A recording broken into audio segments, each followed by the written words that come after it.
Chère Vendéenne, chers Vendéens, j'espère sincèrement qu'après les multiples difficultés du deuxième trimestre de cette année, la pause estivale vous a été profitable.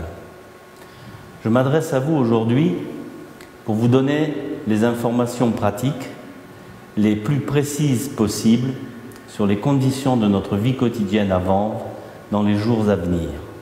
Je vous demande de les respecter scrupuleusement dans votre intérêt comme dans l'intérêt général. En premier lieu, je tiens à rappeler qu'au travers des séjours et activités enfance et jeunesse, de l'accueil des seniors et de la mise en œuvre du plan canicule, les services municipaux et la nouvelle majorité municipale ont été mobilisés tout l'été pour que cette période estivale se déroule dans les meilleures conditions possibles. Cet été a malheureusement été marqué par une accélération de la circulation du virus dans les Hauts-de-Seine.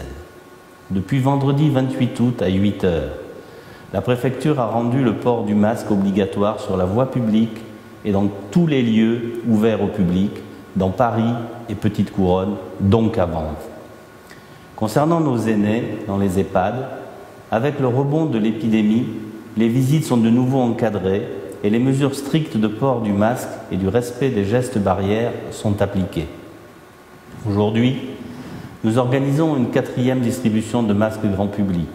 Vous avez jusqu'à 19 h pour récupérer ces précieux équipements dans la salle La Palestre. Dans chaque foyer vendéen, toutes les personnes âgées de 11 ans et plus peuvent retirer aujourd'hui 2 masques lavables et réutilisables sur présentation d'une carte d'identité. Pour celles et ceux qui ne sont pas rentrés de leur congé, vous pourrez venir les récupérer au centre administratif dès lundi. Enfin, dimanche 13 septembre, lors du Forum des associations au Parc Pic, il y aura un stand sur lequel vous pourrez vous en procurer. Mardi 1er septembre aura lieu la rentrée scolaire. 2000 écoliers, un peu plus de 1000 collégiens et 1600 lycéens sont concernés à Vanves par cette rentrée.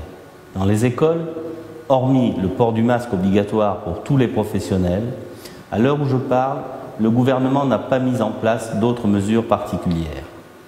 Pour limiter les circulations physiques dans les groupes scolaires, les enfants en petite section de maternelle pourront être accompagnés d'un seul parent muni d'un masque, et ce, jusqu'au vendredi 11 septembre. Pour les enfants entrant en CP, cet accompagnement par un des 2 parents sera possible uniquement le jour de la rentrée. Cet été, les agents d'entretien ont procédé au grand ménage. Une vigilance particulière a été apportée sur la désinfection des locaux et des matériels. Du gel hydroalcoolique est mis à disposition dans chaque école, géré par les adultes et à distance des enfants par mesure de sécurité. Nous avons également constitué des stocks de savon, d'essuie-mains à usage unique pour tous et des masques pour les agents, les animateurs et les intervenants. L'accueil du matin, le temps de pause méridienne et l'accueil du soir, ainsi que l'accueil de loisirs les mercredis, reprendront aux horaires habituels. Les agents de la ville seront vigilants sur ces temps municipaux à l'application des gestes barrières.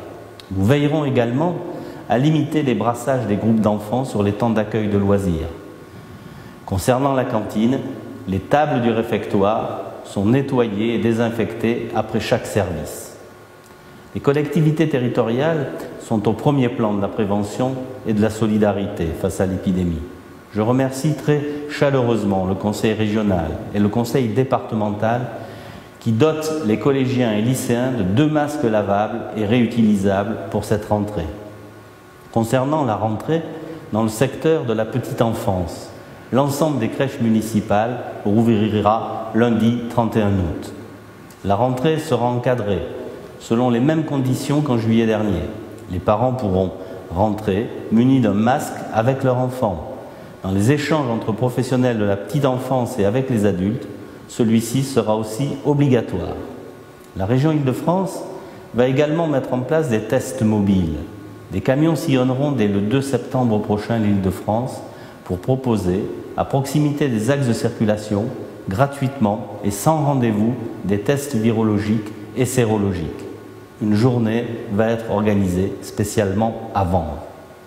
À propos des commerces, en raison de la crise sanitaire et des difficultés financières rencontrées, le conseil municipal a instauré en juillet dernier une exonération partielle de la redevance pour ceux qui disposent d'une terrasse ainsi que pour les commerçants du marché.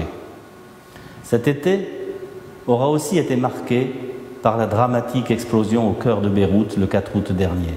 En votre nom à tous, je tiens à rendre hommage aux victimes et à saluer l'élan de générosité dont vous avez fait preuve lors des collectes organisées par le comité de solidarité Vanves-Liban aux portes des supermarchés de Vanves. 5 tonnes de produits et denrées ont été récoltées pendant les 2 derniers week-ends, dont 3 tonnes sont déjà en route vers le Liban. Une délégation d'élus de GPSO et Rita Capro, coordinatrice du comité vanvéen, s'est rendue à Beyrouth du 20 août au 23 août pour acheminer 70 000 masques ainsi que 400 kg de médicaments et de produits de première nécessité pour les bébés et jeunes enfants sinistrés. Je remercie sincèrement les 60 bénévoles, les 4 supermarchés partenaires, GPSO, les services municipaux, le Secours catholique et les donateurs vanvéens. La collecte continue ce week-end. Nos amis libanais comptent sur votre générosité. Les besoins sont immenses. Je rappelle que le masque est un auxiliaire indispensable de toute politique de prévention, au même titre que le lavage fréquent des mains et l'usage répété du gel hydroalcoolique, de la distanciation physique et des tests dès les premiers symptômes. Je sais pouvoir compter sur vous. Je vous souhaite à toutes et à tous une excellente rentrée.